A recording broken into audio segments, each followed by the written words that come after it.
والصلاة والسلام على أهل بيته الطيبين الطاهرين المعصومين المظلومين المنتجبين المنتخبين لا سيما بقية الله في الأراضين روحي وأرواح العالمين لتراب مقدمه الفدا ولعنة الله على أعدائهم أجمعين.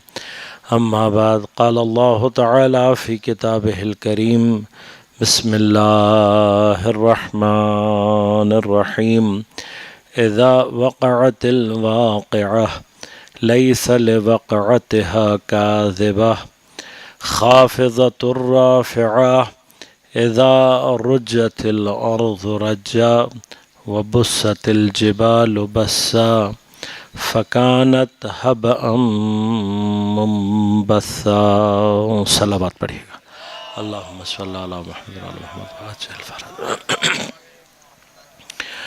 مومنین کرام، سامعین محترم، عزیزان گرام قدر، سورہ واقعہ کی اجمالی تفسیر اور بعض معارف کے ضمن میں ہماری گفتگو کا سلسلہ جاری ہے. میں نے آپ کی خدمت میں عرض کیا کہ قیامت کے اوپر ایمان رکھنا اصول دین مبین اسلام میں سے ہے. یقیناً جتنے بھی مسلمان ہیں ان سب کا بالاتفاق نظریہ یہ ہے کہ ضروریات دین میں سے ہے، اصول دین میں سے ہے، اصول عقائد میں سے ہے کہ جس کے اوپر عقیدہ نہ رکھنے سے انسان دین کے دائرے سے باہر ہو جاتا ہے. عقائد اور اصول سے متعلق جو نظریات پائے جاتے ہیں ان میں اگر انسان کے اندر کوئی شبہ پایا جائے کسی اصول کی نسبت، تو یہ شبہ اسے دین کے دائرے سے خارج نہیں کرتا. جو چیز انسان کو دین کے دائرے سے خارج کرتی ہے وہ صریح انکار ہے کسی بھی اصل کا، کسی بھی عقیدے کا جو کہ ضروریات دین میں سے ہو. مثلا پروردگار عالم کی بعض صفات کے حوالے سے ہو سکتا ہے کہ ہم کسی شبہ سے دوچار ہوں. نبوت کے حوالے سے ہو سکتا ہے کہ ہمیں کوئی شبہ ہو. امامت کے حوالے سے یا عادل کے بعض مراتب ہمیں سمجھ میں نہ آ رہے ہوں. اسی طرح سے قیامت کے حوالے سے بھی ہو سکتا ہے کہ بعض چیزوں کو ہم اس طریقے سے درک نہ کر پا رہے ہوں.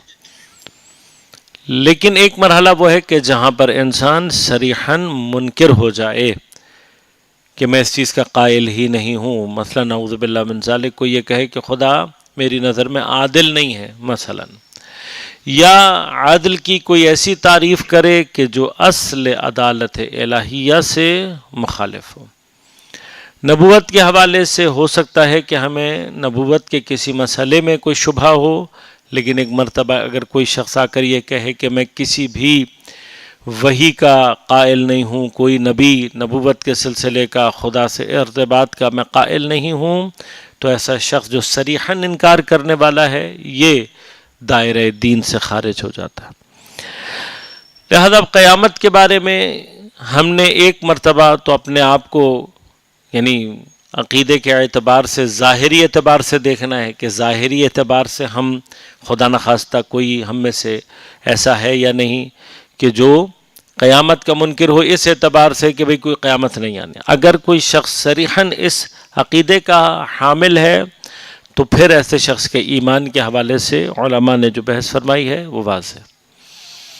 لیکن ایک مرتبہ انسان کو قیامت کے آنے کے یا قیامت کے حوالے سے انکار نہیں ہے، لیکن اس کے حوالے سے وہ شبہات میں دوچار ہے.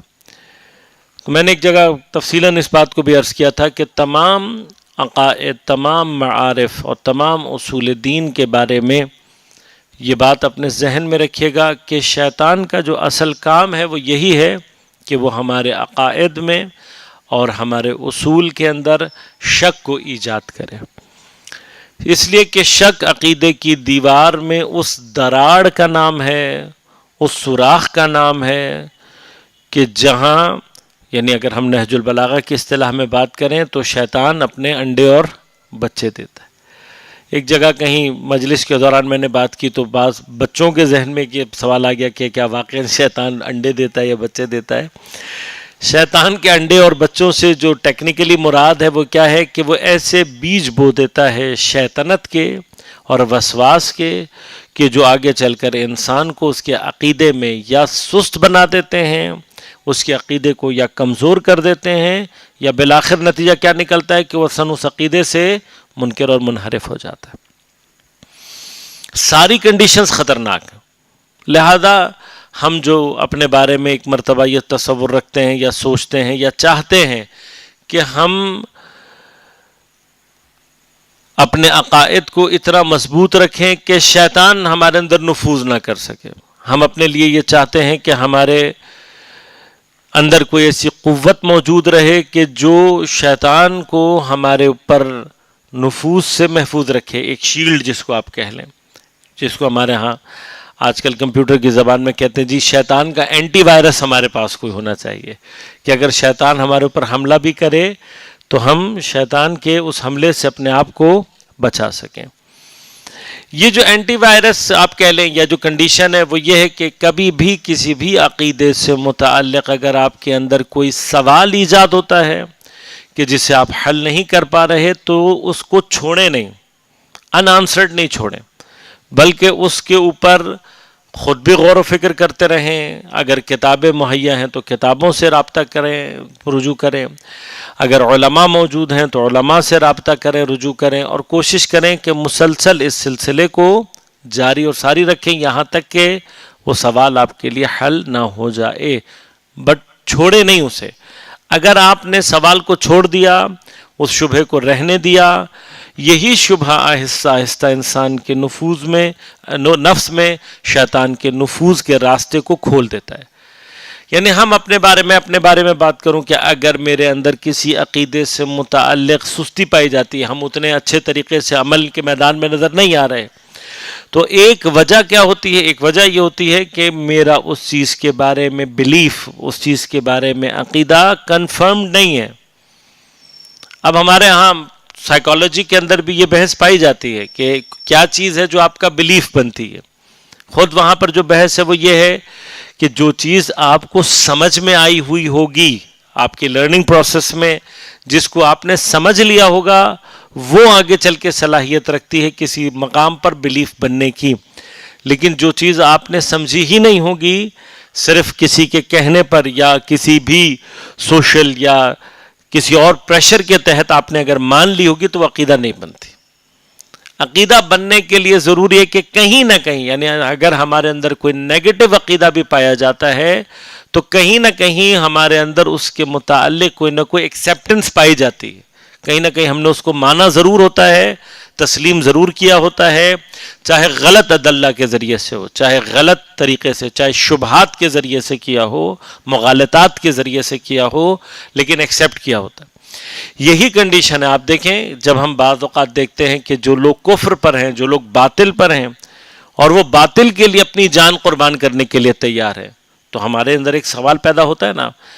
یعنی میرے لیے ایک سوال ضرور تھا جب ہم مثلا کربلا کو پڑھتے ہیں اور کربلا میں ہم دیکھتے ہیں کہ جناب قاسم علیہ السلام ایک جملہ کہہ رہے ہیں جو ان کی شدت ایمانی کا ایک اظہار ہے کہ جب ان سے پوچھا جاتا ہے کہ تمہیں موت کیسی لگ رہی ہے، تم موت کو کیسا پاتے ہو، تو وہ سید الشہداء کے ساتھ ہونے، حق پر ہونے کی اس شدت کو اس جملے کے ساتھ بیان کر رہے ہیں کہ احلی من العسل، مجھے شہد سے زیادہ شیریں لگتی ہے. یہ شدت ہے.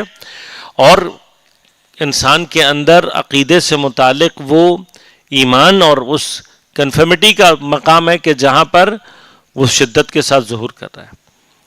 لیکن اب یہی الفاظ آپ تاریخ میں جا کر دیکھیں تو کچھ ایسے افراد کے منہ سے بھی آپ کو نظر آئیں گے کہ جو مثلا جنگ جمل میں اونٹ کے گرد اپنی جانوں کو قربان کرنے کے لیے تیار ہیں.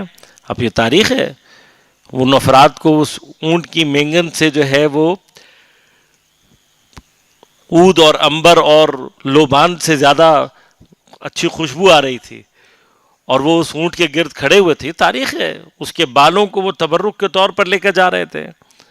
اور اس اونٹ کے گرد یعنی ایک تاریخ کے مطابق 7,000 افراد نے جان دی. آپ یہ تاریخ میں مبالغات نہیں ہیں، یہ وہ شدت ہے اس عقیدے کی کہ جو ان افراد کو اس اونٹ کے قریب کھڑے کیے ہوئے اس کے گرد حصار کیے ہوئے ہے، اور پھر وہاں ان کے زبان سے یہ جملات نظر آ رہے ہیں کہ ان کو اس کے لیے اپنی جان دینا احلی من العسل. اب ایک طالب علم کی حیثیت سے بھی مطلب مجھ جیسا بھی ایک شخص کنفیوز ہو جاتا ہے کہ وہاں کربلا میں جناب قاسم موت کو اس طریقے سے دیکھ، یہاں پر یہ اونٹ کے گرد اپنی جانوں کو قربان کرتے ہوئے یہی جملے کہہ رہے ہیں، تو سٹینڈرڈ کیا ہے، ہم کیسے معیار اور مشخص کریں گے؟ تو وہ سٹینڈرڈ کا مرحلہ حضرت امیر علیہ الصلوۃ والسلام نے اسی جنگ میں سولو کیا. جب ان سے کسی نے آ کر پوچھا کہ یا مولا امیر المومنین مجھے سمجھ میں نہیں آ رہا، ایک طرف آپ ہیں ایک طرف وہ لوگ ہیں جن کی بہرحال شخصیات ہیں، تو حضرت نے اس کو سولو کرنے کے لیے، اور یہ ہمارے اور آپ کے لیے سب کے لیے بہت بڑا مقام ہے، اس کو سمجھنے کی ضرورت ہے کہ حضرت نے فرمایا کہ تم جو شخصیات کے ذریعے سے حق کا معیار قائم کرو یہ غلط اپروچ ہے. بس رائٹ اپروچ کیا ہے؟ فرمایا اعرف الحق، حق کو پہچانو، تعرف اہلا، خود بخود اس کے اہل کو پہچان جاؤ گے. یہ ایک تاریخ ساز مرحلہ ہے. یہ یعنی اگر میں اب اس کو آ کر انالیسس کرنا چاہوں تو میری نظر میں حضرت امیر علیہ الصلوۃ والسلام ہمیں شخصیت پرستی سے باہر نکال رہے ہیں. شخصیت پرستی میں نہ جائیں. سب سے زیادہ خطرناک مرحلہ شخصیت پرستی کا ہوتا ہے. دیکھیے اہل بیت اطہار جب اس مقام پر ہیں، اس منزلت پر ہیں کہ جہاں پر عصمت مطلقہ بھی انٹرٹین کر رہے ہیں، خدا کی طرف سے تائیدات بھی حاصل ہیں، معصوم ہیں، مقام امامت پر فائز ہیں. حضرت امیر علیہ الصلوۃ والسلام خود یعنی جب ان سے پوچھا جا رہا ہے مولا حق کس طرف ہے، تب حضرت امیر یہ کہہ سکتے تھے نا کہ تم نے مگر پیغمبر کو کہتے ہوئے نہیں سنا کہ علی مع الحق والحق مع علی، اور صرف یہی نہیں بلکہ فرمایا کہ جس طرف علی کا رخ ہو جائے پروردگار تو حق کو بھی اسی طرف موڑ دے. یعنی یہ سٹرینتھ ہے، آپ غور کریں نا. اب اتنی اسٹرانگ حدیث کسی کے ساتھ ہو اور اس سے آ کر کوئی یہ پوچھے کہ مولا حق کس طرف ہے، تم یعنی ہماری تو کوئی اوقات نہیں ہے، لیکن انسان سوچے تو صحیح تھوڑی دیر کے لیے کہ حضرت یہ جملے بھی کہہ سکتے تھے نا کہ بھئی تم نے نہیں سنا کہ پیغمبر نے میرے بارے میں صحیح سند حدیث ہے، میرے بارے میں پیغمبر نے کہا میں ہوں حق، میں ہوں جہاں وہاں پر حق ہے، یہ کہہ سکتے تھے. اور ہی ہیز دا رائٹ، حضرت امیر علیہ الصلوۃ والسلام کو یہ کہنے کا حق بھی ہے. لیکن اس کے باوجود حضرت امیر اس کو کیا کہہ رہے ہیں؟ حضرت امیر کہہ رہے ہیں نہیں، تم شخصیت کے دائرے سے باہر نکلو، حق کو پہچانو. میں حق پر ہوں یا نہیں یہ ایک الگ بحث ہے، حق میرے ساتھ ہے یا نہیں یہ ایک الگ بحث ہے، میں جہاں جاؤں گا حق میرے پیچھے آئے گا یہ الگ بحث ہے. لیکن جس وقت حق کو پہچاننا ہے، حق اپنے وجود کے اندر کسی اور دلیل کا محتاج نہیں.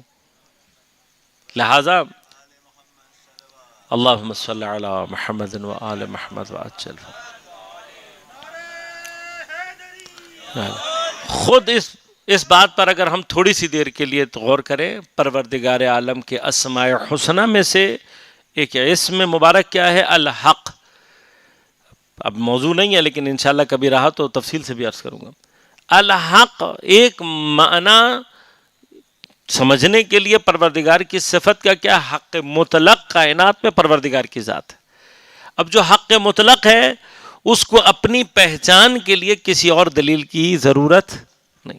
ایبسلیوٹ حق ہے، ایبسلیوٹ رائٹنس ہے. اب یہ جہاں پر کیفیت موجود ہے تو اس کو اپنے لیے کسی اور کی ضرورت نہیں ہے. لہٰذا بہت ساری آیات کے جو پروردگار فرماتا ہے کہ میں اپنے آپ پر خود دلیل ہوں، میں اپنی دلیل خود ہوں، مجھے کسی اور کی دلیل کی ضرورت نہیں ہے. اس کی وجہ کیا ہے؟ ایبسلیوٹ حق ہے، اور حق کی کیفیت اپنے اندر ایسی ہے کہ وہ کسی اور کی دلیل کا، کسی اور سپورٹ کا محتاج نہیں ہوتا. لہذا حضرت امیر، اب اگر اس کو تحلیل کیا جائے، وہ ذات، وہ ہستی کہ جس کے پاس حق سے متعلق اتنی اسٹرانگ ادلہ موجود ہیں، وہ کیا کہہ رہا ہے؟ اعرف الحق تعرف اہلہ، حق کو پہچانو، اہل خود بخود سمجھ میں آ جائے. شخصیت پرستی انسان کو کہاں لے کر جاتی ہے؟ شخصیت پرستی اب اس طرف کیا ہے مرحلہ؟ شخصیت پرستی کا ہے.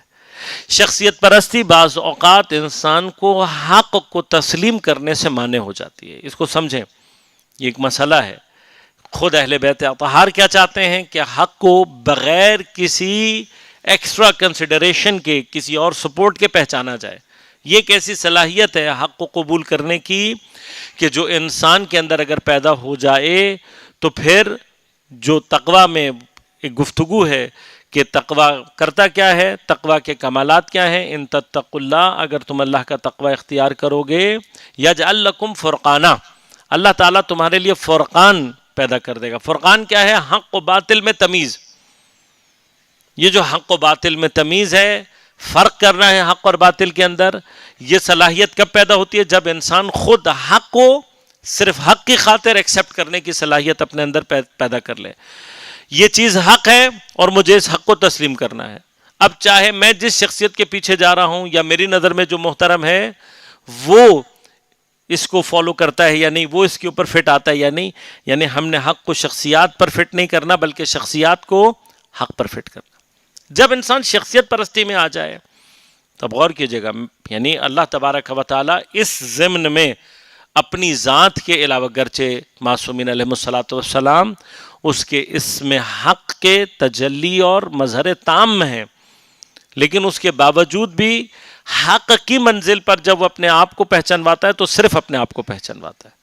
یعنی حتیٰ اس حق کے اعتبار سے انبیاء بھی خود یہ کہتے ہیں کہ اگر ہمیں پہچاننا ہے حق کو پہچانو, ہم تمہاری سمجھ میں آ جائیں گے. لہٰذا ایک جگہ میں نے بصیرت کے عنوان سے گفتگو ہو رہی تھی تو وہاں میں نے یہ بحث کی تھی کہ یاد رکھیے گا کہ خدا کو ہم نے خود خدا سے پہچاننا ہے. پیغمبر کی نبوت کی جو حیثیت ہے وہ خدا کی پہچان کے بعد ہے.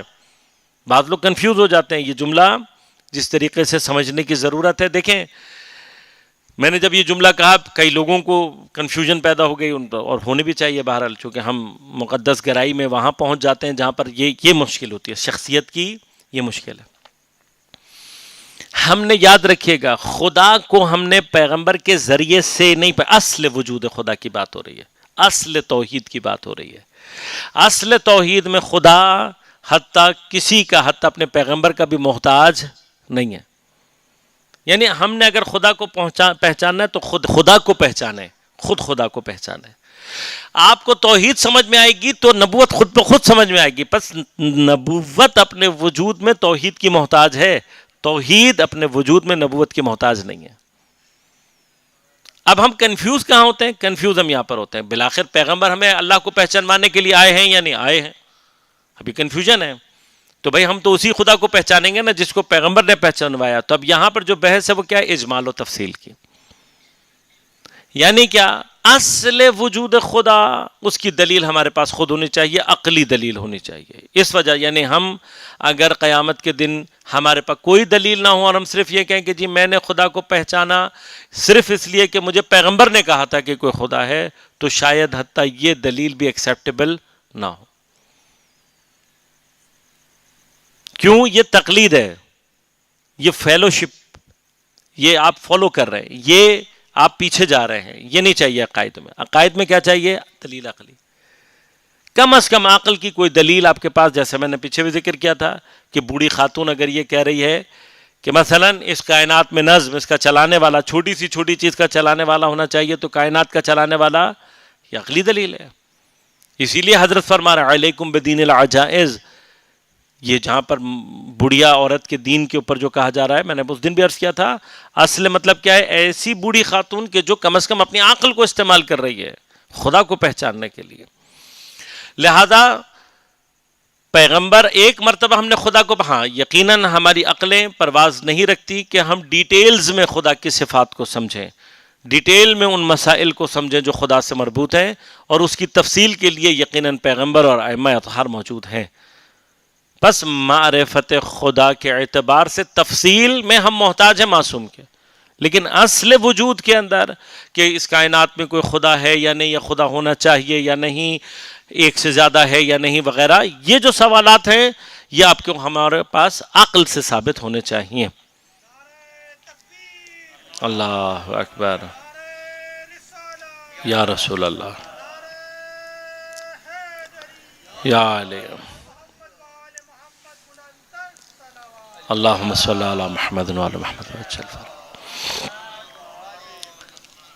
لہذا یہاں پر بھی اس مقام پر آ کر جب ہم دیکھتے ہیں تو اب ہمارے پاس بحث کیا ہے؟ بحث یہ ہے کہ شخصیت میں جب آپ پھنس جائیں گے تو پھر آپ کنفیوز ہو جاتے ہیں کہ بھئی پیغمبر تو ہماری تو حیثیت یہ ہے، ہم پیغمبر کے بغیر خدا کو پہچان نہیں سکتے. نہیں بھائی، وہ جو پہچاننا ہے وہ تفصیل کے اعتبار سے ہے، ان اعتبار سے ہے کہ جہاں پر انسان کی عقل پرواز نہیں کر پاتی. اور پھر یہ کہ خدا کی طرف سے احکامات کیا آنے ہیں یہ پیغمبر بتائیں گے، کرنا کیا ہے یہ پیغمبر بتائیں گے، حلال حرام کیا ہے پیغمبر بتائیں گے. لیکن خود پیغمبر، خود نبوت، اصل نبوت جب تک آپ کو توحید کلیئر نہیں ہوگی، اصل نبوت سمجھ میں نہیں آتی. خود آپ اس پہ کبھی غور کریں گے تو یہ مطالب انشاءاللہ آپ کے لیے اور زیادہ واضح ہو جائیں گے. اب اگر کہیں پر آپ نے شبہ چھوڑا ہوا ہے تو وہ شبہ آگے چل کے کیا کرتا ہے؟ شیطان بڑے آرام سے، شیطان کبھی آپ کو واجب سے نہیں روکے گا، شیطان ڈائریکٹلی کبھی آپ کو حرام کی طرف نہیں، حتیٰ مستحبات و مکروہات میں ٹانگ نہیں اڑاتا. ابتدا کہاں سے کرتا ہے؟ اس عقیدے سے، اس عقیدے کی اس جگہ سے جہاں پہ آپ نے سوال یا شبہ چھوڑا ہوا ہے. لہذا میں نے عرض کیا کہ شبہ وہ جگہ ہوتی ہے جہاں سے انڈے بچے دیتا ہے. مراد کیا ہے؟ کہ وہ اسی جگہ کو جا کر اور بڑی خاموشی کے ساتھ، یعنی یہ پروسیس شیطان کا اتنا سلو اینڈ اسٹڈی ہوتا ہے کہ سم ٹائمز اس کو درک کرنا بھی ہمارے لیے مشکل ہو جاتا ہے. لہذا جو میں نے اشارہ بھی کیا کہ شرک خفی ایک ایسی کیفیت ہے کہ جو رات کی تاریکی میں کالے پتھر کے اوپر چونٹی کی حرکت کو سے تشبیہ کی گئی ہے، وہ یہیں سے. لہذا ہم نے قیامت کے حوالے سے عقلی بحث کی ہی اس لیے، اور اپنے ذہنوں میں دہرایا کریں، یعنی قیامت سے متعلق مطالب کو اپنے ذہن میں دہرائیں اور خود اپنے آپ کو چیک کریں کہ میں قیامت کے حوالے سے کس جگہ پر سٹینڈ کر رہا ہوں. اگر آپ کے اندر سے مطمئن اور اطمینان بخش جواب آپ کو قیامت کی اکرنس کے اوپر آ رہا ہے تو اس کا مطلب یہ کہ قیامت کے ایمان کے اعتبار سے آپ نے ایک مرحلہ طے کر لیا. دوسرا مرحلہ کیا ہوتا ہے کہ اس کے حوالے سے مطالعات، قیامت کو پڑھیں، قرآن کی آیات کا مطالعہ کریں، بار بار اس کو پڑھیں. کیوں بار؟ اب آپ یہ خود آنسر میں آپ کو جہاں پہ جو دینا چاہتا ہوں، جو بہت سارے ذہنوں میں موجود ہوگا، کہ قیامت سے متعلق گفتگو قرآن میں بہت زیادہ ہے. ٹیکنیکلی آپ دیکھیں کہ قیامت سے متعلق گفتگو بہت زیادہ ہے. یعنی آپ اگر عدل الہی سے متعلق گفتگو جائیں گے تو شاید اتنی زیادہ آیات آپ کو اس طریقے سے اتنی شدت سے نہیں ملے گی. دو عقیدے قرآن کریم میں بھی بہت زیادہ شدت سے بیان ہوئے ہیں. ایک خود وحدانیت پروردگار ہے، توحید ہے، اور دوسرا قیامت. میں نے کچھ دن پہلے آپ کی خدمت میں عرض کیا تھا کہ تمام اصول میں سے یہ دو عقیدے ایسے ہیں کہ جن کی کیفیت نسبتاً انسانی عقل میں مشکل سے آنے والی ہے. خدا سے متعلق ابحاث مشکل ہیں کیونکہ اس کی ذات ایسی ہے جو کہ عقل میں آ ہی نہیں سکتی، اس کو حس کے دائرے میں لایا ہی نہیں جا سکتا. لہٰذا نہج البلاغہ میں بھی بعض مقامات پہ حضرت امیر علیہ السلام تو کہتے ہیں کہ امام فرماتے ہیں اگر تم نے خدا سے متعلق کوئی بھی چیز ذہن میں بنائی ہوئی ہے وہ تمہارے وہم اور خیال کی مخلوق تو ہو سکتا ہے، خدا نہیں ہو سکتا. میرے ایک استاد، خدا بہرحال ان کی توفیقات میں اضافہ کرے، 8th کلاس میں جب میں تھا، بیسیکلی تو ہمارے اردو کے ٹیچر تھے سہیل خان نیازی صاحب. ابھی ان کے احسانات ہیں جو میں ساری زندگی یاد رکھوں گا. اردو بھی انہوں نے ہمیں بہت اچھی پڑھائی اور بڑے ایک زبردست ٹیچر تھے اس اعتبار سے کہ ان کی پڑھائی کے دوران ہم نے اور بہت کچھ سیکھا. یعنی وہ جو استادوں کے اندر تربیت والا عنصر ہوتا تھا ان کے اندر پایا جاتا تھا. تو ایک دفعہ وہ آئے، آ کر انہوں نے کلاس میں ایک دم سے کہا کاغذ نکالو، پینسل نکالو، کاغذ نکالو، پینسل نکالو. ہم نے کہا شاید کوئی سرپرائز ٹیسٹ آج ہم سے لیں گے. جب ہم نے کاغذ پینسل نکال لیا تو کہنے لگے کہ اب اس کاغذ کے اوپر کوئی ایک ایسی چیز ڈرا کرو جو دنیا کی، کوئی ایسا حیوان، کوئی ایسی چیز کہ جو دنیا کے کسی بھی حیوان سے کوئی مشابہت نہ رکھتا، کوئی مشابہت نہ رکھتا. اب بچوں نے اپنے طور پہ جو بھی ان کے تخیل میں آ رہا تھا انہوں نے اس کو بنایا. اب لازمات جو بھی آپ بنائیں گے اس کا کوئی سر ہوگا، کوئی پیر ہوگا، کوئی دم ہوگی، کوئی آنکھیں ہوں گی، تو مشابہت ہے، وہ سب کو ریجیکٹ کرتے رہے. تو ہمارا ایک دوست جو تھا وہ خالی صفحہ اور پین لے کے کھڑا ہوا دیکھ رہا تھا کہ کیا کیا ہو رہا ہے. تقریباً سبھی کو ریجیکٹ کر دیا انہوں نے کہ بھئی اس کا کچھ نہ کچھ تو ہے. تو اس نے آخر میں ایک ٹیڑھا سا دائرہ بنا دیا. ایک ٹیڑھا سا دائرہ، بس یوں کر کے اس نے ایک چیز بنا دی. جب سر کے پاس آیا تو انہوں نے کہا یہ امیبا سے ملتا ہے. اب میٹرک میں آپ لوگوں نے پڑھا ہوگا، ذہن میں ہوگا، نہیں بھی ہے تو میں بتا دوں. سنگل سیلولر آرگینزمس میں سے ایک بیکٹیریا ٹائپ کی ایک چیز ہے جس کو امیبا کہا جاتا ہے، جس کی باڈی کا کوئی شیپ نہیں ہوتا. تو وہ اسی طرح آپ جب بھی اس کو بنائیں گے اس کی ڈرائنگ ایسی ہی بنتی ہے ٹیڑھی مکوڑی سے، اس کی کوئی شیپ نہیں ہے بس ٹیکنیکلی. تو جب انہوں نے بنا، انہوں نے کہا یہ تو اس سے ملتا ہے، بات ختم ہو گئی. جب ہم سارے بیٹھ گئے اور ایک طرح کی شکست ہم نے تسلیم کر لی، تو پھر استاد نے ہم سے کہا کہ یاد رکھو مخلوق کبھی خالق سے آگے نکل کر نہیں سوچ سکتی. ہماری جو کچھ بھی ذہن میں جو کچھ بھی ہے نا وہ ہماری آبزرویشن ہے. اب مطلب خود سوچیں نا، آپ جو چیز آپ نے آبزرو نہیں کی اسے سوچ سکتے ہیں، جو چیز آپ نے دیکھی نہیں اسے آپ کنسیڈر کر سکتے نہیں کر سکتے، جو چیز آپ نے سنی نہیں سونگھی نہیں. معمولاً ذائقوں میں یہ زیادہ ہوتا ہے. یعنی اگر آپ نے کوئی پھل نہیں کھایا ہوا یا کوئی چیز نہیں کھائی ہوئی تو میں آپ کو ذائقہ ڈسکرائب تو کر ہی نہیں سکتا، وہ مجھے آپ کو چکھانی پڑے. اگر میں چاہتا ہوں کہ آپ اس کو سمجھیں تو مجھے آپ کو ذائقہ کرانا ہوگا، ایک دفعہ آپ کو چکھاؤں گا تب آپ سمجھیں گے کہ اچھا یہ ذائقہ ہے. تو ہمارا مسئلہ کیا، آپ غور کیجیے گا، یعنی یہ مخلوق کی مجبوری ہے کہ جو چیز اس کی آبزرویشن میں نہیں آئی وہ اس کو کنسیڈر کر ہی نہیں سکتا. تو خالق کس چیز کا نام ہے؟ خالق اصلاً جو خالق عقل ہے وہ عقل کے دائرے سے باہر ہے. تو جو دائرے سے باہر ہے، اسی لیے فرمایا اگر تم نے خدا سے متعلق کوئی بھی تصور، کوئی بھی واہمہ، کوئی بھی چیز اپنے ذہن میں قائم کی ہوئی ہے، وہ تمہارے عقل اور وہم کی مخلوق تو ہو سکتی ہے، خالق نہیں ہو سکتا. لہذا کبھی کبھار اب یہ ہم سب میں، چونکہ ہم بالآخر انسان ہیں، ہمارے کچھ مسائل کامن ہیں کہ خدا کیسا ہوگا ہم سوچنا چاہتے ہیں، یا دعا کرتے ہوئے ہم چاہتے ہیں کہ کوئی ایک چیز ہمارے ذہن میں بن جائے. یہ خطرناک ہے، یہ خطرناک ہے. Don't let your mind to create your god. اس لیے کہ جو آپ کا مائنڈ کریٹ کر رہا ہے that is not your god, that is not اللہ. اللہ وہ ہے کہ جو عقلوں میں آ ہی نہیں سکتا. لہذا آپ کو اور ہمیں یہ سوچنے کی ضرورت نہیں ہے، کوئی شوق ضرورت نہیں ہے آپ کو کبھی بھی یہ سوچنے کی. غور کیجیے گا، یہ وہ جراثیم ہے کہ جو حضرت موسیٰ کی قوم معجزات دیکھنے کے باوجود بھی ایک بت پرست قوم کے پاس سے جب گزر رہی ہے تو آگے چل کے کیا کر رہی ہے جناب موسیٰ سے، ہمارے لیے بھی کوئی ایسا خدا لا کے دے دو جس کو ہم دیکھ سکے. یہ مسائل ہیں، یہ کہاں سے ایجاد ہوتے ہیں؟ جب انسان کے عقیدے کے مسائل حل نہ ہوئے. لہذا قیامت کے لیے اگر ہم چاہتے ہیں کہ قیامت کا عقیدہ ہمارے اندر مضبوط ہو، ایک انڈرسٹینڈنگ ہے، دوسرا پھر تکرار. قرآن نے کیوں تکرار کی؟ جیسے خدا کی ذات کو، اسی طرح سے قیامت اور اس کی کیفیات کو سمجھنا مشکل ہے. لہذا خدا نے بہت شدت کے ساتھ سورہ قیامت اسی کو بیان کر رہی ہے، سورہ ہود اسی کو بیان کر رہی ہے، مرسلات اسی کو بیان کر رہی ہے، اور بہت ساری سورتوں میں پروردگار قیامت، اس کے زلزلے، سورہ زلزال اسی کو بیان کر رہی ہے. یہ ساری کی ساری جو صورتیں ہیں اتنی شدت سے اللہ تعالیٰ بیان کرنا چاہ رہے ہیں. کیوں؟ جب بار بار آپ مختلف اینگل، مختلف انداز سے اس کو سنیں گے، یہ تکرار مطلب آپ کے اندر اس کی کیفیات اور ان چیزوں کو ایجاد کرے گا. اور ایک مرتبہ اگر قیامت کے آثار اور اس کی ہولناکی کا کیفیت انسان کے نفس میں پیدا ہو جائے تو آٹومیٹیکلی اس کے اندر وہ چیز پیدا ہو جاتی ہے کہ جو اس کے اندر نفس مذکر کے طور پر تذکر دینے والا نفس جو ہے وہ اس کے اندر پیدا ہو جاتا ہے. وہ نفس کے جو بار بار پھر اس کو ڈراتا اور دھمکاتا ہے کہ بھئی نہیں ہے. جیسے کسی بھی چیز سے متعلق اگر خوف ہمارے اندر پیدا ہو جائے تو وہ پھر ہمیں روکتا ہے. یہ جو خوف ہے، یہ اللہ کی، پھر سے کہہ رہا ہوں کہ یہ خوف اللہ کی ذات سے متعلق نہیں ہے، بلکہ یہ خوف ہمارے ان گناہوں کے نتیجے میں ملنے والے عذاب کا خوف ہے. مثلا جیسے ہمیں معلوم ہے کہ اگر ہم نے غلطی سے ساکٹ میں بجلی کی انگلی ڈالی تو بہت زور کا کرنٹ لگے گا. اب یہ غلطی ہے، اس کے آثار کے اوپر یقین کی منزل آپ کو کہاں لے جاتی ہے؟ وہاں لے جاتی ہے کہ جہاں پر آپ کو تنہائی میں بھی وہ عمل کرنے سے ڈر لگتا ہے، آپ ٹیکنیکلی اس کے اوپر کیا ہو جاتے ہیں؟ اجتناب کرنے لگتے ہیں. اگر اب ہم اپنے گناہوں کے عذاب سے متعلق اپنے اندر تذکر کو شدید کرنا شروع کریں تو ایک سٹیج وہ آتی ہے کہ جہاں انسان کے نفس کے اندر، مثلا آپ نے، جب میں بول رہا ہوں تو شاید آپ سوچ رہے ہو، لیکن ادروائز آپ یہ بات سوچیں گے بھی نہیں کہ میں کسی بجلی کے ساکٹ میں انگلی ڈالوں. یہ سٹیج کہاں سے آئی ہے؟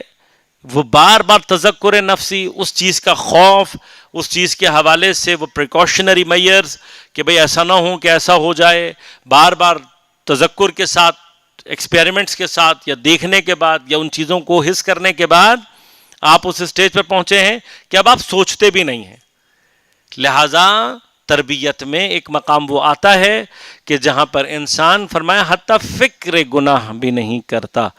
اب یہ فکر گناہ کیسے نہیں کرتا، کیسے حاصل ہوگا؟ یہ ہم مرتبہ ہم کیسے حاصل کریں؟ ہمارے لیے بھی اپنے سوال ہے کہ بھئی میں کیسے ایسا بن جاؤں کہ میرے اندر فکر گناہ ہی نہ ہو، میں گناہ کے بارے میں سوچوں ہی نہ.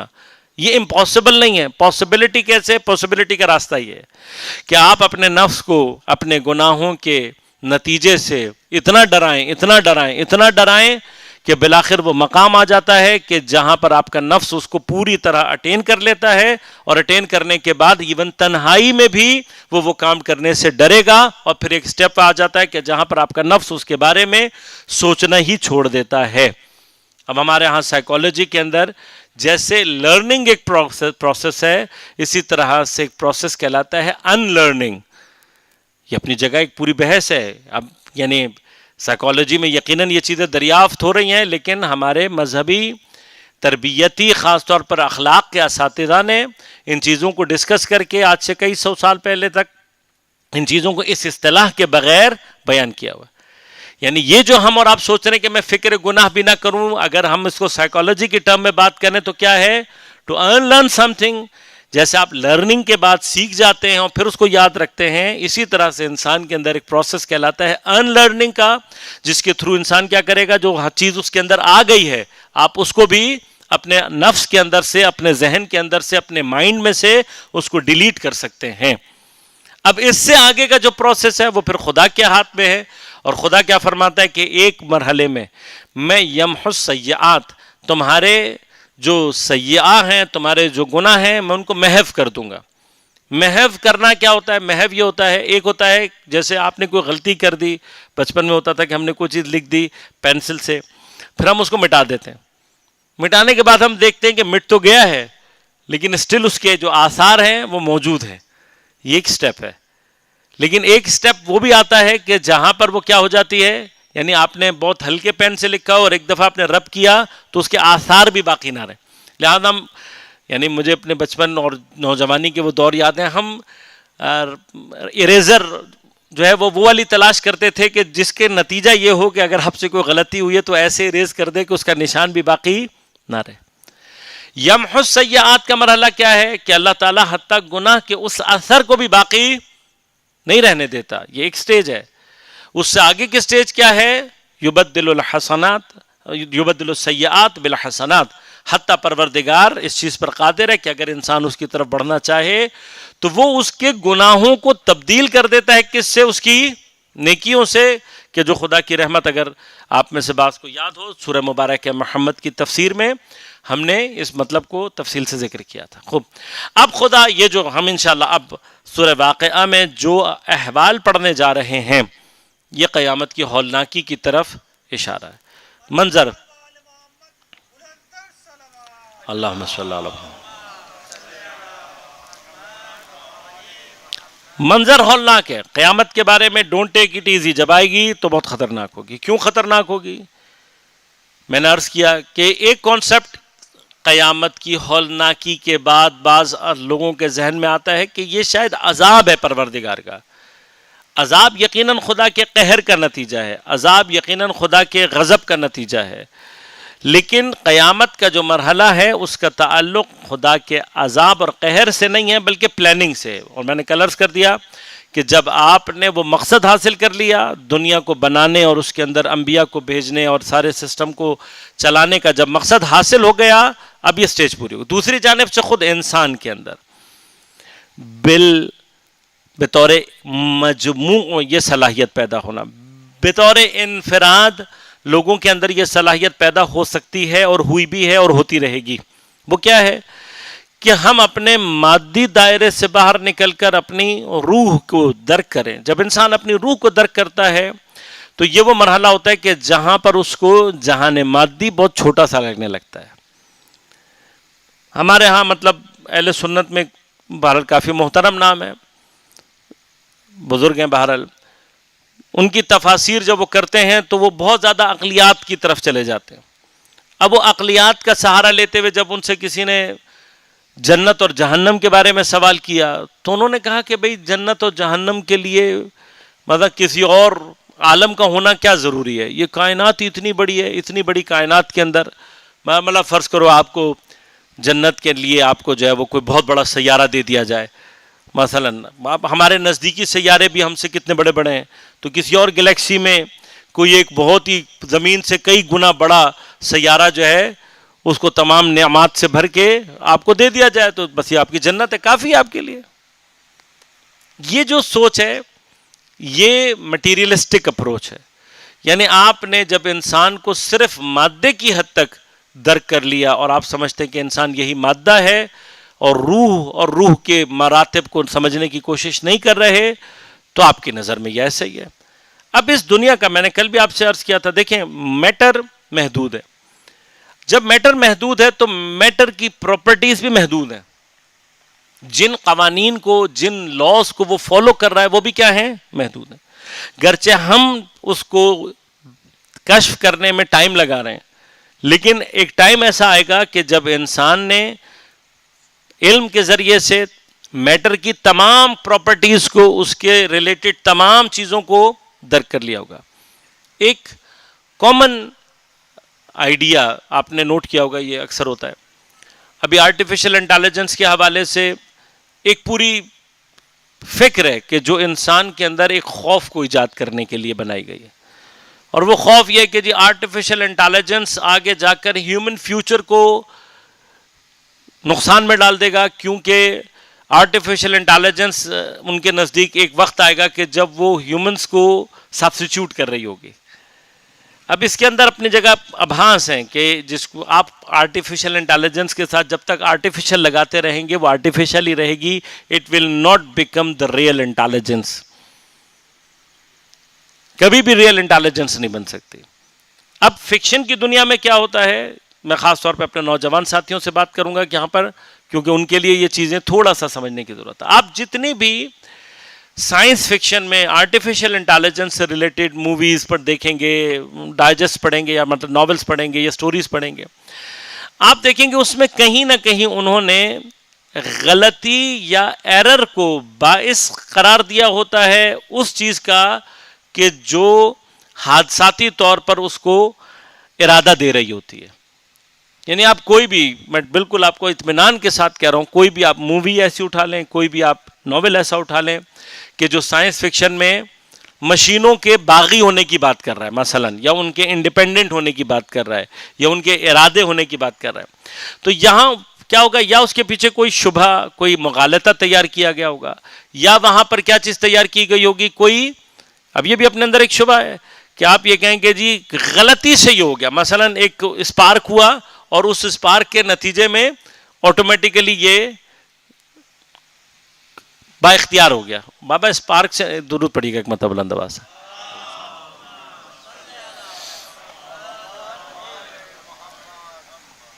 یہ جو اسپارک سے مثلا اختیار کو ملنا ہے، یہ جو حادثے، اب یہ غور کیجئے گا، یہ جو ساری کی ساری چیزیں ہیں یہ بنیادی طور پر ذہن کو آمادہ کرنا ہے کس چیز کے لیے، کہ یہ پوری کائنات بھی ایسے ہی کسی حادثے کے نتیجے میں وجود میں آ گئی۔ بنیادی طور پر یہ جتنا بھی کام ہے آپ کے لیے تو ایک بڑی مزیدار سی، ایک بڑی اٹریکٹیو سی مووی ہوتی ہے وہ، اور آپ اس کو دیکھ کے بڑے انٹرٹین ہو رہے ہوتے ہیں، لیکن بیک آف مائنڈ میں وہ آپ کو تیار کر رہی ہے کس چیز کے لیے؟ خدا کی نیگیشن کے لیے۔ جب آپ نے یہ غلطی، اچھا بار بار بار بار بار بار، آپ غور کیجئے گا، دیکھیں دشمن بھی کیسے کام کرتا ہے، ہر ناول میں، ہر فلم میں، ہر جگہ وہ آپ کو یہ سمجھانے کی کوشش کر رہا ہے کہ ایک غلطی کے نتیجے میں یہ چیز کریٹ ہو گئی، ایک مسٹیک سے یہ چیز، ایک حادثے سے یہ چیز کریٹ ہو گئی۔ ہر فلم میں، ہر ناول میں، ہر کلپ میں، ہر اس میں تکرار اتنا کرے گا کہ سم ٹائمز کچھ نفوس ایسے ہوں گے جو اس بات کو ایکسیپٹ کر لیں گے کہ ہاں غلطی کا نتیجہ یہ ہو سکتا ہے۔ اب جس نے ایک مرتبہ یہ ایکسیپٹ کر لیا اس کو بگ بینگ ایکسیپٹ کرنے میں کوئی پرابلم ہی نہیں ہوگی، اور جس دن آپ نے بگ بینگ ایکسیپٹ کر لیا اس دن آپ کی زندگی سے خدا باہر چلا جائے گا، پھر آپ کو خدا نہیں چاہیے، پھر آپ سب کچھ، یہ کائنات ایوری تھنگ کیا ہو جائے گی؟ حادثے کا نتیجہ۔ لہذا غور کریں، ایک چھوٹی سی مسٹیک ہے، ایک چھوٹی سی بات ہے جس کو ہم غیر ضروری سمجھتے ہیں یا جس کو غیر اہم سمجھ رہے ہوتے ہیں، لیکن وہ نفس انسان کے اندر اپنی تاثیر پیدا کر رہا ہوتا ہے۔ اسی لیے اللہ تعالیٰ قیامت کا بار بار ذکر کر رہا ہے، بار بار تذکر دے رہا ہے، بار بار آپ کو سمجھانے کی کوشش کر رہا ہے، ادھر سے اپنی وحدت کے حوالے سے، اپنی خالقیت کے حوالے سے بار بار۔ اب اس میں بھی آئے گا، تم نے بنایا یا ہم نے بنایا، اسے تم اگاتے ہو یا ہم اگاتے ہو۔ یہ جو جملے ہیں پروردگار کے، یہ واقعاً انسان کے لیے مقام تذکر ہیں۔ آپ کبھی اپنے گھروں میں چھوٹے چھوٹے ایکسپیریمنٹس کیا کریں، آپ کو بہت ساری چیزیں سمجھ میں آئیں گی۔ میں نے اس دن بھی مثال دی تھی کہ آپ اگر اپنے گھر میں مطلب کچن گارڈننگ شروع کر دیں اور چھوٹی چھوٹی چیزیں اگائیں تو آپ کو پتہ لگے گا، آپ نے ایک اسپیسیفک ٹائم پیریڈ کے اندر اگر بیج کو نہیں بویا، موسم تھوڑا سا تبدیل ہو گیا، دنیا کی بیسٹ کھاد بھی آپ کو اگا کر نہیں دے گی چیز۔ کر لو جتنا زور لگانا ہے۔ اگر تم سمجھتے ہو کہ یہ اگنا ان چیزوں کا عوامل کا نتیجہ ہے خالی، تو تم عوامل جمع بھی کر لو گے بعض جگہوں پہ تو ایک چیز بھی اگا نہیں سکتے۔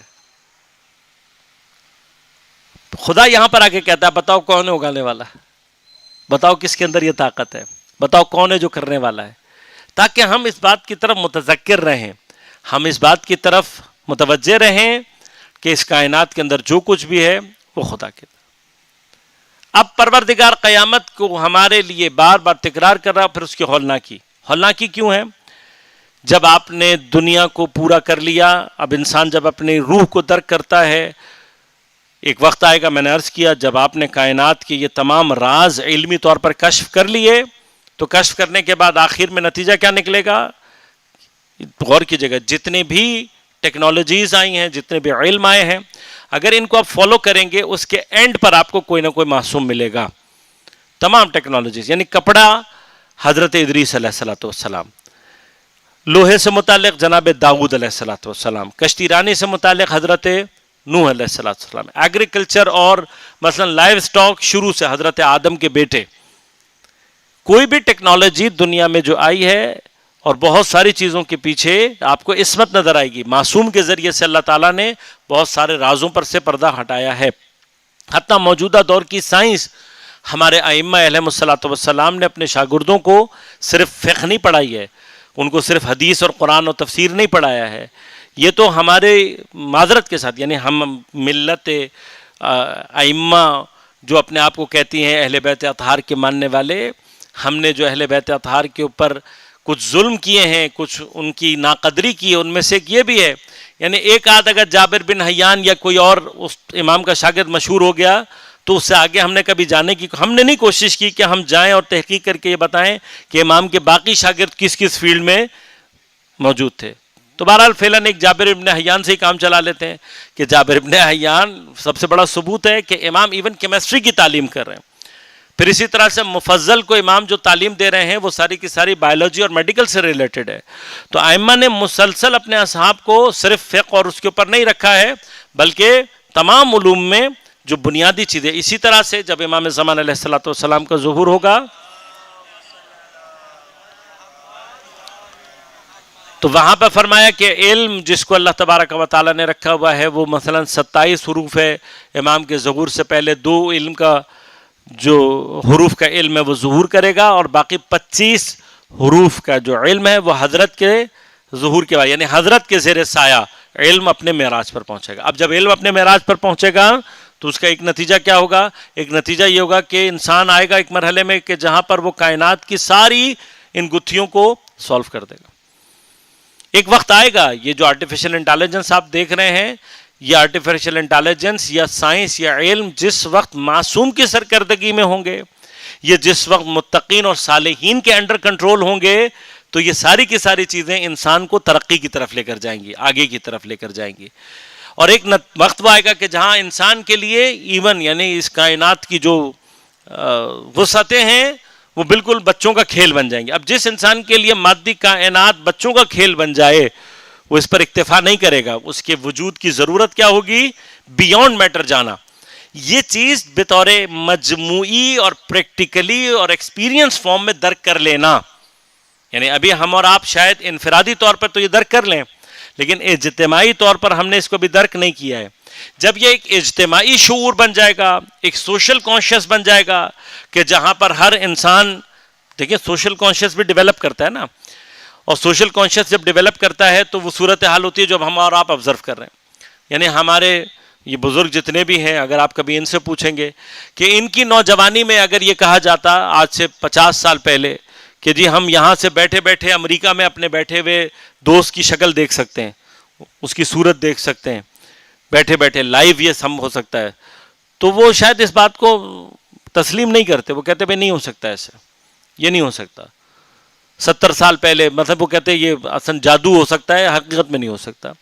لیکن آج یہ سب کچھ ہو رہا ہے، اور اب کیا ہے، مجھے یا میرے بچے کو اگر اس کی بہت ڈیپ نالج نہ بھی ہو تب بھی اوور آل سوشل کانشیسنس کے ڈیولپ ہونے کا نتیجہ کیا نکلتا ہے، وہ اس کو بڑے آرام سے ایکسیپٹ کر لیتا ہے اور وہ اس سے بیونڈ جانے کی سوچتا ہے، آگے جانے کی سوچتا ہے. یہ انسانی فطرت کا تقاضا ہے. کوئی ایک چیز کہیں دریافت ہو جائے، ایک ٹیکنالوجی اور علم کے طور پر آ جائے اور وہ سوشل کانشیس کا حصہ بن جائے تو پوری کی پوری جو کانشیس لیول ہے وہ ڈیولپ ہو جاتا ہے.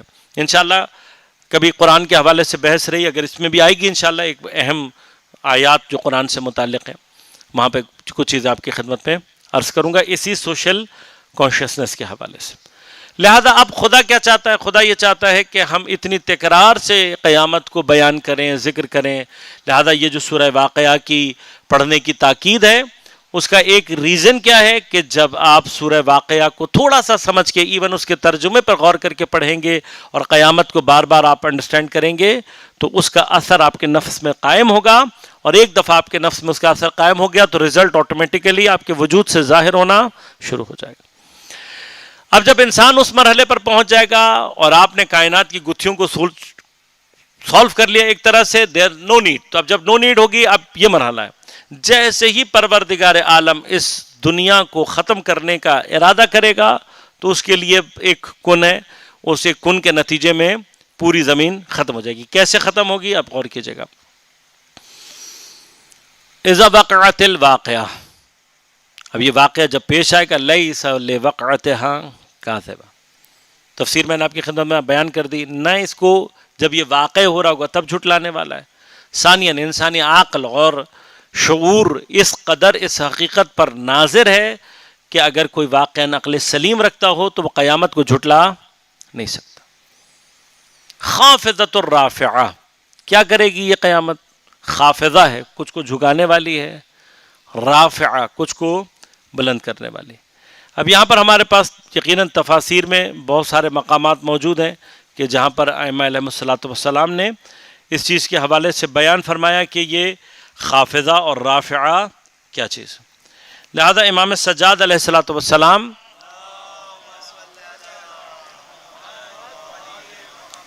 حضرت فرماتے ہیں کہ خفضت واللہ باعداء اللہ الی النار رافعۃ رفعت واللہ اولیاء اللہ الی الجنہ. امام فرماتے ہیں خدا کی قسم یہ خافضہ ہے، جھکانے والی ہے، نیچے لے جانے والی ہے، اور خدا کی قسم کھا کر کہتے ہیں کہ اللہ کے دشمنوں کو نیچے لے جائے گی. نیچے کہاں تک؟ جہنم کے قعر اور اس کی گہرائی تک. رافعہ ہے، بلند کرنے والی ہے، خدا کی قسم بلند کرے گی اللہ کے دوستوں کو کہاں تک؟ جنت کی طرف.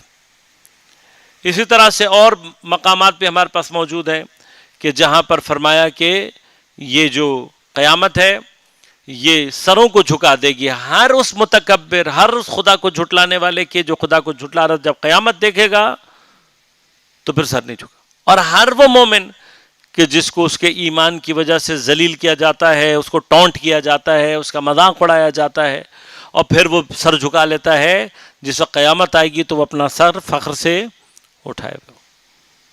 مختلف تفاسیر ہیں، مختلف حوالوں سے اس کی اس کیفیت کو تفاسیر میں بیان کیا گیا. کہ اب یہ قیامت جو اس طریقے سے اپنے اثر کو دکھائی جا رہی ہوگی تو اس کے ساتھ کیا ہوگا؟ اسی دن اذا رجت الارض رجا، رے جیم جیم، فرمایا کہ کسی شے کو پوری شدت کے ساتھ ہلا دینا. اب یہاں پر اللہ تعالیٰ عرض کو، زمین کو اس لفظ کے ساتھ رجا ہلا دیا جائے گا شدت کے ساتھ. لیکن اس کی تفصیل کہاں؟ سورہ مبارکہ ہے زلزال میں. اذا زلزلت الارض زلزالها واخرجت الارض اثقالها. ایسا زلزلہ آئے گا زمین میں کہ کیا ہوگا؟ زمین ایون اپنے وزن کیا کرے گی؟ باہر کی طرف نکال دے گی. خافضۃ الرافعہ کا ایک معنی یہ بھی ہے کہ زمین ساری کی ساری زیر و رو ہو جائے گی، پوری زمین پلٹ جائے گی. کیسے پلٹے گی؟ اس شدید جھٹکے کی وجہ سے. اب اس کے اثر، قیامت کا جو زلزلہ یا قیامت کی جو کیفیت ہے اس کی تاثیر کیا ہوگی؟ فرمائے وَبُثَّتِ الْجِبَالُ بَسَّا. بس انگلش والی بس نہ انگلش والی ہے اور نہ اردو والی ہے. البتہ اردو والا جو بس آپ کہتے ہیں ہے وہی سین کے ساتھ ہے. بس کا معنی عربی میں کسی چیز کو قوت کے ساتھ اس طریقے سے کوٹنا کہ وہ بالکل پاؤڈر میں تبدیل ہو جائے، یہ معنی ہے بس کا. بُسَّتِ الْجِبَالُ. اب اللہ تعالیٰ زمین کی بات نہیں کر رہا، زمین کو تو آئے گا جھٹکا، لیکن اس جھٹکے کی کیفیت. اب بعض اوقات لوگ کہتے ہیں جیسے یہ ہوا ہے کہ جو بعض مثلا جو ارتھ کو اسٹڈی کرنے والے ہیں وہ یہ سمجھتے ہیں کہ جی ایک خاص ریکٹر سکیل سے اوپر زلزلہ جو ہے وہی بس قیامت ہوگا. نہیں، زمین پر جتنے بڑے ریکٹر سکیل کا آپ زلزلہ تصور کر لیں وہ پہاڑوں کے ساتھ یہ نہیں کر سکتا اس زلزلے کا نتیجہ جو قیامت کے آثار کی صورت میں ظہور پذیر ہوگا. زمین پہ بڑا زلزلہ آ جائے، پہاڑ ٹوٹ جائیں گے، ٹوٹ کے ریزہ ریزہ ہو جائیں گے، یہاں تک سمجھ میں آتا ہے. لیکن پہاڑ کیسے ہو جائیں؟ بُسَّتِ الْجِبَالُ بَسَّا. بالکل آپ یوں سمجھ لیں کہ پاؤڈر فارم. اب اس کو قرآن مختلف طریقوں سے اس کی کیفیت کو بیان کرتا ہے. ایک کیفیت یہاں پر بیان کہا جب یہ پہاڑ، یعنی اب کیا زلزلہ ہوگا، وہ کیا کیفیت ہوگی کہ جو پہاڑوں کو کیا بنا دے؟ پاؤڈر میں تبدیل. پاؤڈر کو بھی مزید، یعنی یہ جو جبال اس کو ہم کوٹ دیں گے، اس کے کوٹنے کے بعد کیا ہوگا؟ یعنی ہو سکتا ہے کہ کوئی بُسَّتِ الْجِبَال سے مراد یہ کہ بھائی ریزہ ریزہ ہو جائیں گے. نہیں، خدا اس کو ڈیفائن کر رہا ہے فَكَانَتْ هَبَأً مُنبَثًّا. اب یہ عربی کی تھوڑی سی فصاحت و بلاغت کی طرف ایک اشارہ کر دوں. بس سین کے ساتھ کوٹنے کے معنی میں، شدت کے ساتھ کسی چیز کو کوٹنا. اور بس اگر سے کے ساتھ آ جائے تو پھر منتشر کر دینا، کسی چیز کو بکھیر دینا. اب یعنی یہ اپنی جگہ ایک ادبی اعتبار سے بھی خوبصورتی ہے. بُسَّتِ الْجِبَالُ بَسَّا. اس کو کوٹ دیا جائے گا. کیسا کوٹنا؟ بالکل پاؤڈر جیسے بنا دینا. پھر فکانت ہوگا کیا؟ حبأ منبثا. اسی بسا کو باب انفعال میں لے کر جائیں گے. انباس تبدیل ہو جاتا ہے، پھر اس کا جو اس میں فاعل ہے منبثا. یعنی کیا؟ یہ پہاڑ کیسے ہو جائیں گے؟ حبا. میں نے کل بھی عرض کیا تھا کہ حبا اور ذرہ، ان دونوں کی ڈیفینیشن جب حضرت امیر علیہ السلام سے پوچھا، حضرت امیر نے بھی یہی مثال دی کہ تم وہ ذرہ جو شعاع کے اندر آبزرو کر پاتے ہو. لیکن یہاں پر میں نے کل بھی عرض کیا تھا کہ عقلی طور پر اگر بحث کی جائے تو ہر وہ چھوٹے سے چھوٹا ذرہ جو آپ کنسیڈر کر سکتے ہیں وہ اس میں آ سکتا ہے. فکانت، یہ پہاڑ کیا ہو جائیں گے؟ وہ ذرات منبثا کہ جو اتنے چھوٹے چھوٹے ہو کر بکھر. اب آپ سوچیں نا، ہم اگر زلزلے کی صورت میں پہاڑوں کے ٹوٹنے کو بھی کنسیڈر کریں تو کیا وہ پہاڑ اتنے چھوٹے ہو سکتے ہیں؟ اتنا کوٹا جا سکتا ہے زلزلے کے اثر میں کہ وہ ایسے ہو جائے؟ نہیں ہو سکتا. یہی کیفیت جس کو سورہ مبارکہ قارعہ میں وَتَكُونُ الْجِبَالُ كَالْعِحْنِ الْمَنْفُوشِ، اب اس کو ایک نئی، یعنی وہاں پر ایک خوبصورتی جو ہے کیا ہے؟ كَالْعِحْنِ الْمَنْفُوشِ. اہن کہتے ہیں رنگین اون کو، سادی اون کو نہیں، رنگین اون. کالعہن المنفوش، وہ کہ جو دھنک دی جائے. آپ کبھی اگر جائیں اور گدے بھروانے یا تکیے بھروانے تو وہ جو وہاں پہ کھڑا ہوا ہوتا ہے اور وہ اپنی سٹک سے اس کو مار رہا ہوتا ہے تو اس روئی کے جو کہ دھنکنے کے بعد اس کے ذرات ہوا میں اڑ رہے ہوتے ہیں. اب رنگین اون سے کیوں اللہ تعالیٰ نے اس کو کہا، سادہ کیوں نہیں؟ اس لیے کہ پہاڑوں کے رنگ مختلف ہیں، ان کے کلرز مختلف ہیں، اور لازمات یہ کلرز جب اس میں تبدیل ہوں گے تو وہ اڑیں گے تو بالکل رنگین اون کی مانند ہوں گے، ان کی جو کیفیت ہے، یعنی کس قدر خوبصورتی سے پروردگار نے. لیکن یہاں پر جو کیفیت بیان کی منبثہ منتشر، جیسے آپ کسی چیز کا پاؤڈر بنا کے اسے پھونک مار دیں.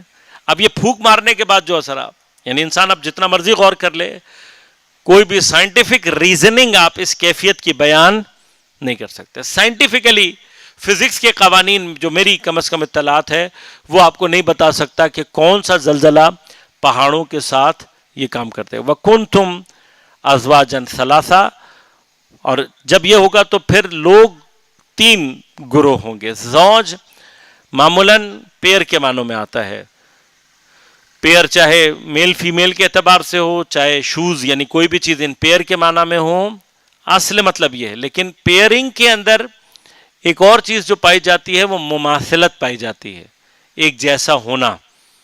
پیئرنگ جب کی جاتی ہے تو پیئرنگ میں ایک کام، پیئرز کیسے بنتے ہیں؟ پیئرز میں سے ایک پیئر بنتا ہے جو کہ صرف مماثلت کی بنا پر ہو. یہاں پر جو لفظ زوج اور پھر اس کی جمع ازواج استعمال کیا گیا ہے، 3 گروہ ہوں گے، یعنی 3 کائنڈ کے لوگ ہوں گے، ان کے اندر مماثلت پائی جائے گی. اب اللہ تبارک و تعالیٰ نے اس سے آگے ان کو بیان کیا کہ جو انشاءاللہ کل سے آپ کی خدمت میں اس کی تفصیل عرض کروں گا. اس دعا کے ساتھ کہ پروردگار ہمیں قرآن سمجھنے اور اس پر عمل کرنے کی توفیق عنایت فرما، اور قرآن کی برکات اور قرآن کی عظمت کا تجھے واسطہ وارث قرآن امام زمان علیہ الصلوۃ والسلام کے ظہور میں تعجیل فرما. تمام علماء مراجع اعظام کی حفاظت فرما، تمام مؤمنین کی حفاظت فرما. ہم سب کو امام زمان علیہ الصلوۃ والسلام کے اعوان و انصار میں شمار ہونے کی توفیق عنایت فرما. ربنا تقبل منا انک انت السمیع العلیم برحمتک یا ارحم الراحمین. مومن، آج کی نشست کے حوالے سے اگر کسی نے سوال کرنا ہو تو اپنا ہاتھ بلند کر لیں.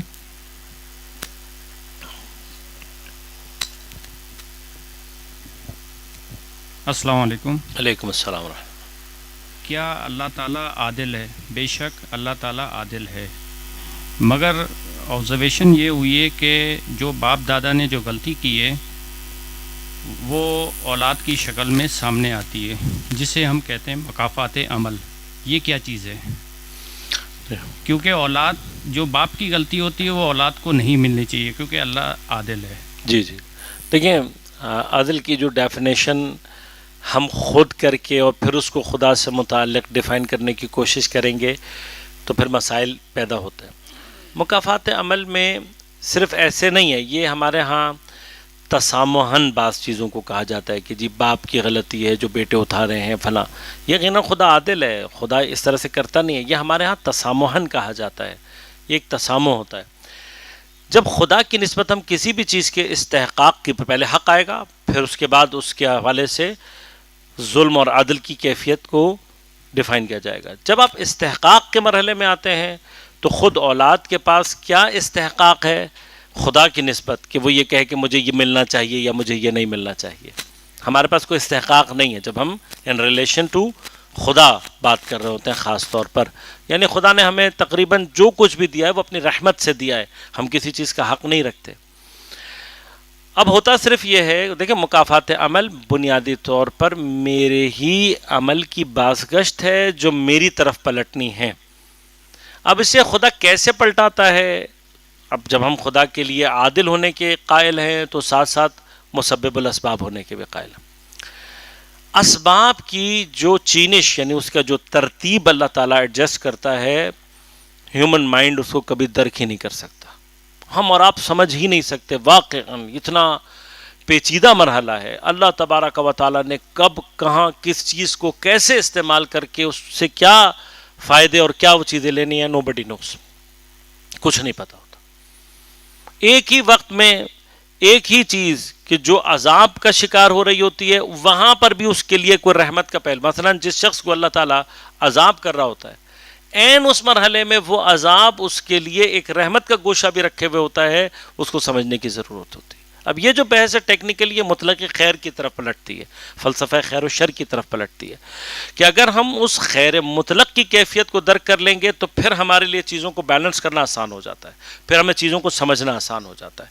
لہذا عدالت الہیہ میں یہ کہیں پر ایسا ہے ہی نہیں. اللہ تعالیٰ کہتا ہے کہ تم جو خود کماؤ گے وہ تم تک پہنچے گا، اصلاً لا تزر وازرۃ وزر اخری، کوئی کسی اور کا وزن ایک ذرے کا وزن بھی نہیں اٹھائے گا، جو تم نے کیا ہے وہ تم تک پہنچے گا. اب وہ کیسے پہنچنا ہے اور اس کی ترتیب کیا ہے، اس کے حوالے سے اس چیزوں کو انڈرسٹینڈ کرنا وہ بعض اوقات ہوتا نہیں ہے. پھر ہم تسامحاً اس طرح کی بات کرتے ہیں کہ جی ماں باپ کی غلطی کا نتیجہ اولاد پر آ رہا ہے، یا اولاد کا کیا دھرا ماں باپ کو بھگتنا پڑ رہا ہے. یہ ہم اپنی آبزرویشن کے تحت کہہ رہے ہوتے ہیں، اور تسامح ہوتا ہے، ورنہ خدا کبھی بھی کسی کے ساتھ ظلم نہیں کرتا. حاجان السلام علیکم. وعلیکم السلام ورحمۃ اللہ. اعوذ باللہ من الشیطان الرجیم، بسم اللہ الرحمن الرحیم. آپ صاحب یہ پوچھنا تھا آپ سے، جو آپ نے کہا کہ جب امام زمان علیہ السلام انشاءاللہ ظہور فرمائیں گے تو بیونڈ دا میٹر چیزیں ہوں گی، تو وہ بیونڈ دا میٹر سے مراد کیا ہے؟ مطلب وہ میٹر کی کوئی فارم ہوگی یا کیا ہوگا؟ دیکھیں، عرض خدمت آپ سے یہ ہے کہ امام زمان علیہ الصلوۃ والسلام کے دور میں مجموعی طور پر انسان اپنے جو نان مٹیریل اس کے حقائق ہیں، اس کائنات کے حقائق ہیں، ان کو درک کرنے کی ایک اجتماعی صورتحال میں ہوگا. اب اس کا مطلب یہ نہیں ہے کہ جب آپ نے بیونڈ میٹر کہہ دیا تو اصلا میٹر کی ٹرانسفارمیشن اس کی بحث ہی نہیں ہے. آپ کی جو روح ہے اس روح کو درک کرنا، ابھی ہم جیسے میٹر میں بہت سارے مقامات حتیٰ مادے کے ایسے تھے جو ہم نہیں درک کر سکتے تھے، آج ہم نے علم سے درک کرنا شروع کر دیا. اسی طرح سے جب یہ علم ترقی کرتا ہے، آج کی دنیا میں بچوں کو بہت ساری باتیں سمجھانا بہت آسان بھی ہو گیا. کیوں؟ اس لیے کہ جب علم نے ترقی کی ہے تو بہت سارے وہ مطالب جو اس سے پہلے بیان نہیں کیے جا سکتے تھے، اب آپ اس کی نزدیک ترین کوئی مثال بیان کر سکتے ہیں. جیسے میں نے ایک جگہ مثلا عالم ملکوت کو تھوڑا سا ڈیفائن کرنے کے لیے میں نے اس کو عالم انٹرنیٹ سے ایک تشبیہ دی کہ بھئی عالم انٹرنیٹ ہے کہاں ہے؟ آیا فزیکل فارم میں؟ نہیں، فزیکل فارم میں نہیں ہے. البتہ آپ اس کی کوئی فزیکل توجیہ ضرور کر سکتے ہیں، توجیہ اس کی فزیکل ہو سکتی ہے کہ بھئی یہ کمپیوٹر ہے، کمپیوٹر کے اندر یہ ہے، لیکن اپنی نالج یا اپنی ان چیزوں کے مطابق سے ہمارے لیے وہ ایک انٹینجبل چیز ہے، یعنی ہم اس کو چھو نہیں سکتے، اس کو اس طریقے سے دیکھ نہیں سکتے، لیکن ایگزسٹ کرتا ہے یا نہیں کرتا؟ کرتا ہے. ہمارے اندر اس کو درک کرنے کی صلاحیت نہیں ہے. اس کے لیے ہمارے پاس ٹول آ جائے گا. وائی فائی آپ نے لے لیا، موبائل آپ کے پاس یہ ڈیوائس ہے، وائی فائی لگا ہوا ہے، اب آپ انٹرنیٹ سے کنیکٹ ہو کے کنیکٹیویٹی کر کے اس کے سارے فائدے اٹھا سکتے ہیں. تو اسی طرح سے مثال دینے کے لیے نزدیک ترین، البتہ فارق موجود ہے وہاں پہ، ان دونوں کے اندر جدائی موجود ہے، لیکن نزدیک کرنے کے لیے کہ عالم ملکوت بھی موجود ہے. اگر آپ اس کو اگر درک کرنا چاہتے ہیں تو you need the perfect tool. آپ کے پاس پرفیکٹ ٹول ہونا چاہیے، جس ٹول کے ذریعے سے جب آپ اس سے کنیکٹیویٹی پیدا کریں گے تو پھر آپ عالم ملکوت کے. اب یہ جو پرفیکٹ ٹول ہے عالم ملکوت اور ہمارے درمیان میں، وہ معصوم کی ذات ہے. اور خود امام زمان علیہ الصلوۃ والسلام کے ساتھ جب ان کی سربراہی میں حکومت الہیہ کو قائم کر کے ہم اس مراحل تک پہنچیں گے تو پھر وہ ٹول اپنا فنکشن کر رہا ہوگا اور ہم عالم ملکوت کو اجتماعی طور پر ویسے درک کر پا رہے ہوں گے کہ جیسا کرنے کا حق ہے یا خدا چاہتا ہے. السلام علیکم جی. علیکم السلام ورحمۃ اللہ. آپ نے ایک لاس کن فیکون کا تذکرہ کیا کہ اللہ سمیٹ دے گا، تو لاس ہے تو بگننگ بھی ہے، ابتدا بھی ہے. ابتدا کے متعلق سائنس ایک تھیوری دیتی ہے جسے وہ کہتی ہے بگ بینگ تھیوری. یہ سب کچھ ایک تھا، ایک دھماکہ ہو گیا، کائنات وجود میں آ گئی. تو یہ تو کائنات وجود میں آ گئی ہے جتنی بھی ہے. اب جو لاس کنف ہے اس کے بعد کیا شکل ہوگی؟ دیکھیں، کن کی یہ تعریف کرنا کہ وہ بگ بینگ ایک کن تھا یا کن کے ذریعے سے، ہم جب کن کے معنی یہاں پہ کر رہے ہیں تو خود اپنے اندر بحث ہے کہ کن تکوینی ہے، تشریعی ہے، کیا حیثیت ہے. لیکن پروردگار کا امر جاری ہونا اس اعتبار سے کہ قیامت کے لیے جب قیامت برپا ہوگی تو امر پروردگار ہوگا. جب امر پروردگار جاری ہوگا تو جیسے ہی وہ امر جاری ہوگا یہ پوری کائنات اپنے آپ کو ختم کر دے گی، سمیٹ دی جائے گی. سمیٹنا تو اب ہم نہیں کہہ سکتے. یہاں پر بحث یہ ہے کہ آیا قیامت کے بعد میٹر باقی رہے گا یا نہیں، انرجی میں تبدیل ہو جائے گا. پھر اپنے اندر ایک بحث ہے کہ اگر سارے کا سارا میٹر انرجی میں تبدیل ہو جائے تو وہ انرجی کہاں جائے گی. یہ اپنے اندر ایک سوال ہے. بگ بینگ کو ہم اس لیے تھوڑا سا انڈر کوسچنز لے کر آتے ہیں کہ جب وہ کہتے ہیں کہ مادہ شروع سے تھا، تو اب یہ سوال ہے کہ ابھی شروع سے کیسے تھا. کی شکل میں اس کے لیے کوئی جواز ہونا چاہیے نا آپ کے پاس. آپ کے یا تو میٹر اپنے آپ کو سیلف کریشن رکھتا ہو، سیلف کریشن نہیں رکھتا، کوئی بھی نہیں مانتا اس بات کو. جب سیلف کریشن نہیں رکھتا تو آیا کہاں سے؟ آپ نے کہا جی انرجی کنورٹ ہو گئی، تو اب سوال یہ پیدا ہوتا ہے کہ یہ اس انرجی کو کنورٹ کس نے کیا؟ آیا کوئی ایسی چیز ہے جو کہ کنورٹ کر سکتی ہے؟ اچھا اگر کنورٹ ہوئی تو ساری کی ساری انرجی میٹر میں کیوں نہیں کنورٹ ہوئی؟ اس طرح کے بہت سارے سوالات ہیں جو کہ اس کے اوپر آتے ہیں، اشکالات ہیں. علمی دنیا میں تو بگ بینگ ایک فیلڈ تھیوری کے طور پر ہے، لیکن یہ جو دوسرا طبقہ ہے جو خدا کو جھٹلانا چاہتا ہے، وہ ملینز آف ڈالرز اس پہ خرچ کر کے چاہتا ہے کہ اس کو کسی طرح سے سیٹ کر دے. یہ بھائی نے سوال کیا تھا جی جی تو اس کے متعلق میں جی جی ایک آیات ہے انجیل کی، جی جی جس میں خداوند یسوع مسیح کہتا ہے کہ انسان اگر تو اچھا کام کرے گا تو اس کی جزا میں 1000 نسل تک دوں گا، اور اگر برا کام کرے گا تو اس کی سزا میں دوں گا 7 نسل تک کا. انجیل کی آیت کے حوالے سے تو میں بات نہیں کر سکتا، لیکن عرض خدمت آپ کو کروں. دیکھیں ہمارے کسی عمل کی تاثیر ہمارے ارد گرد مرتب ہونا یہ ایک الگ بحث ہے کہ میرے کسی عمل کی تاثیر مرتب ہو رہی ہو لیکن کسی کے اپنے اعمال میں، اس کے اپنے معاملات میں میری غلطی کو کنسیڈر کرنا یہ کاملاً ایک الگ بحث ہے. کاملاً الگ بحث. جیسے فرض کریں کہ میں اگر محنت کروں گا، فرض کریں، اور محنت کر کے میں کماؤں گا تو بالآخر میرے بچے کھائیں گے. جتنا میں کماؤں گا اس حساب سے، نہیں کماؤں گا تو کیا ہوگا؟ میرے بچے بھوکے رہیں گے. یہ ایک تاثیر ہے. لیکن ایسا نہیں ہے کہ میرے کمانے کی وجہ سے میرے بچوں سے سوال کیا جائے یا ان کے لیے کوئی چیز عدالت کے اعتبار سے کنسیڈر کی جائے، ایسا نہیں ہے. یہ دو الگ الگ کانسیپٹ ہیں. ایک تاثیر ہوتی ہے، تاثیر جیسے میں نے آپ کو ایک سمپل سے وہ اعمال خیر اور اعمال بد کے یہ الگ بحث ہے. ظاہری طور پر مادی عوامل میں بھی آپ چیزوں کو دیکھ سکتے ہیں. ماں باپ مثلا اگر اچھا کام کرتے ہیں، انوائرمنٹ اچھا پرووائڈ کرتے ہیں، بہت ساری چیزوں کے تو اس کے آثار ہیں، اور اگر نہیں کریں گے تو اس کے بھی آثار ہیں. لیکن جو بھی ہے، مثلا فرض کریں ہم اس کو یوں کنسیڈر کر لیتے ہیں کہ کوئی ماں باپ ہے، وہ غلطی کرتا ہے، اپنے بچوں کے بارے میں لاپرواہی کرتا ہے، وہ بچے پڑھ نہیں پاتے. اب آیا یہ ماں باپ کی غلطی کا نتیجہ ہے جو بچے بھوکت رہے ہیں یا نہیں؟ اللہ تبارک و تعالیٰ اس بچے کے لیے بھی اس انوائرمنٹ کے باوجود جو اس کو مہیا ہو گیا، اس کے لیے اس کے حساب سے اس نے کوئی نتیجہ رکھا ہوا ہے. یہ بحث ہے ساری. میں نے کنسیڈر کر لیا یہ بات کہ اگر میں نے اپنے بیٹے کو نہیں پڑھایا اور یہ نہیں پڑھ سکا تو میری غلطی کی سزا یہ بھگت رہا ہے. یہ میں نے کنسیڈر کیا ہے. یہ اس وقت کنسیڈریشن ہوگی ظلم کے اعتبار سے کہ جب میں یہ فیصلہ کر لوں کہ جو یہ چیز ہے بس یہی سب کچھ ہے. لیکن اللہ تبارک و تعالیٰ کی ذات کیا ہے کہ جب وہ دیکھتا ہے کہ اس شخص نے غلطی کر کے اس کو یہاں پہنچا دیا تو اب وہ اسی کو اس مقام کے سے آگے اس کے لیے چیزوں کو کنسیڈر کرتا ہے. لہٰذا یہ بحث ہے. ہم نے اس کو اور بھی جگہوں پہ ڈسکس کیا ہے کہ ہمارے اور آپ کے سب کے ذہن میں آتا ہے بھائی میں نے کیا تیر مارا ہے کہ مجھے اللہ تعالیٰ سید گھرانے میں پیدا کر دے، مومن گھرانے میں پیدا کر دے، ایسے ماں باپ کے گھر میں پیدا کر دے جو مجھے دین کی طرف راغب کریں اور مومن بنائیں. میرا کیا کمال تھا؟ کوئی کمال نہیں. اس بیچارے کا کیا کمال ہے جو کسی غریب، کسی بھنگی کے گھر میں اور جو کافر ہے اس کے گھر میں پیدا ہو گیا؟ کوئی غلطی اس کی نہیں ہے. غلطی. اب یہ ظلم کہاں ہوگا؟ ظلم یہ ہوگا کہ اللہ تعالیٰ اس سے وہی سوال اور کنسیڈریشن رکھے جو مجھ سے کرے، اور یہ بھی ظلم ہوگا کہ جو اس سے کنسیڈریشن رکھے وہ مجھ سے رکھے نہیں. ہر کوئی اپنے دائرے کے اعتبار سے. لہذا میں اس کی اگزامپل دیتا ہوں. دو طرح کی ریس ہوتی ہے، ایک اسٹریٹ لائن ریس ہوتی ہے اور ایک دائرے میں ہوتی ہے. جو اسٹریٹ لائن ریس ہوتی ہے اس میں سارے کانٹیسٹنٹس کو ایک ہی ساتھ ایک ہی لائن میں کھڑا کیا جاتا ہے. لیکن جہاں دائرے میں ریس ہوتی ہے وہاں پر جو کانٹیسٹنٹس ہوتے ہیں وہ آگے پیچھے کھڑے ہوتے ہیں.